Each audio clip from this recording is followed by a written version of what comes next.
this community center has always been a dream for this organization. Back when our executive director, Derek, first got hired, this was like, he was like, this is the ultimate goal, right?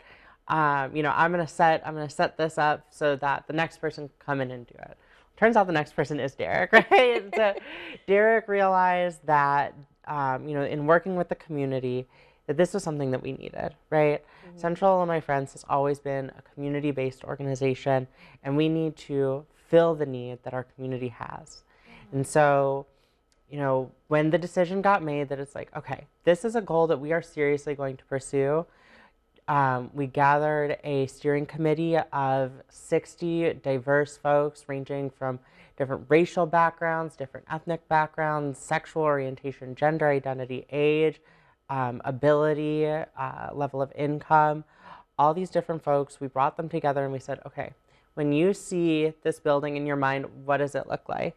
And so we started getting all these different suggestions, and everyone has a different idea, right? You get 60 people in a room, you get 70 quite opinions. Quite a few ideas, yes. As a matter of fact. I don't know how you guys settled on the ones that you did. And so that was when, we came together as an organization and we said, what are the top needs that folks need, right? And obviously they need the services, right? They need the sexual health care services, the mental health care services.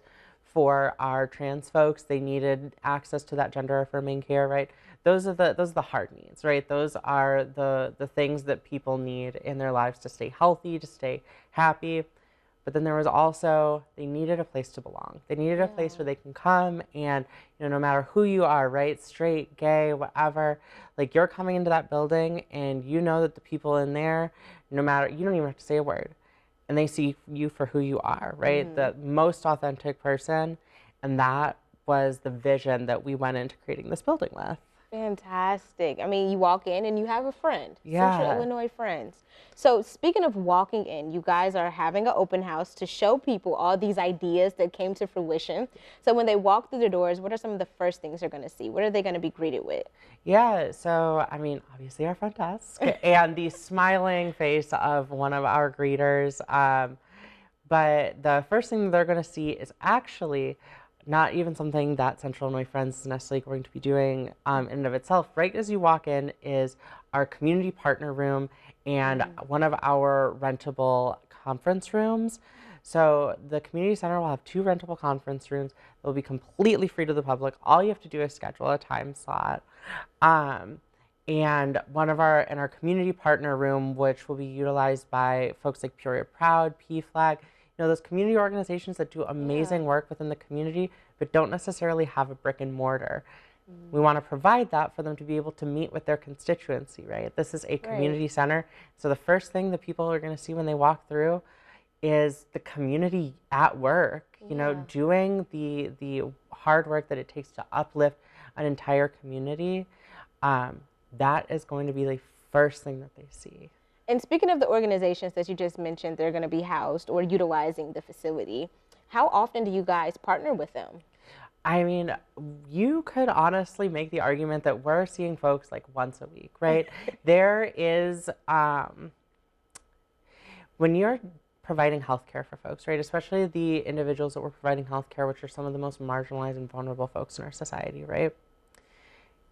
It's not just a one-stop shop, right? Right. And so we need to have healthy partnerships with our other community medical organizations, like Positive Health Solutions and Heartland Health. Like, we need to have healthy relationships with them. We need to have healthy relationships with our community organizations, the folks that are doing the grassroots work to create community. There's not, I would say, a day that goes by that we're not reaching out, that we are not getting a client referral or giving a client referral, right? Right. Because we want to, if we're going to be someone's friend, right? A friend needs to see the whole person. You can't be someone's friend if you just take one part of them and ignore the other. That is very true. Now, I know we were talking about the need that you guys are fulfilling. How is this new space, this new community center, helping you all fulfill that need? What services will be housed here? Because you guys have multiple locations, right? Yep. So what makes the center special in comparison to the other ones that you have? Yeah, so the center, first of all, is our largest facility and a facility that we ourselves own, right? We appreciate the work that we have with our other community partners. So in Galesburg, Bloomington, and in Peoria, right? We have some absolutely amazing community partners that allow us to use their space to be able to see our clients. This will be a space that we have complete control over. And in addition to that, this will also be our largest space, right? Yeah. If you've ever been inside any of those other clinics, right, it's a little bit more of a cramped vibe, right? And you know, that's great, that's fun, intimate conversation, we love it. But sometimes you need a space to stretch your feet a little bit, right? And so this will allow us to not only be able to see folks for their medical needs, so our sexual health services, our preventative care services, mental health care, gender affirming care, all of those services will be available within the community center, but also you'll have community stuff going on, right? So we want to have a space where, you know, if you want to gather up your friends and, you know, have like a movie night or something, or if some of our community partners, if they want to have a meeting there, being able to go into that space and having like rooms where they can meet. We have a library in the facility that folks will be able to use to print off resumes. Wow. If they, you know, as we all know, the healthcare system in the United States is pretty difficult to navigate sometimes. Yes. A place so they can fill out forms. This really is, you know, a place where everyone can come and enjoy themselves and, you know, be themselves. It's a community center. It's a community center. Wow. I want to congratulate you guys, because starting somewhere and growing and expanding a bigger building, a building you own, that really speaks to what you do. So I am so happy for you all that you guys are growing in this way. So this open house is coming up soon. When and where can people check out the facility for themselves? Absolutely. So January 20th, it is from 2 p.m. to 7 p.m. at our new facility at 2112 East War Memorial Drive. Selena, thank you so much for coming in. And again, congratulations to you all. Thank you so much.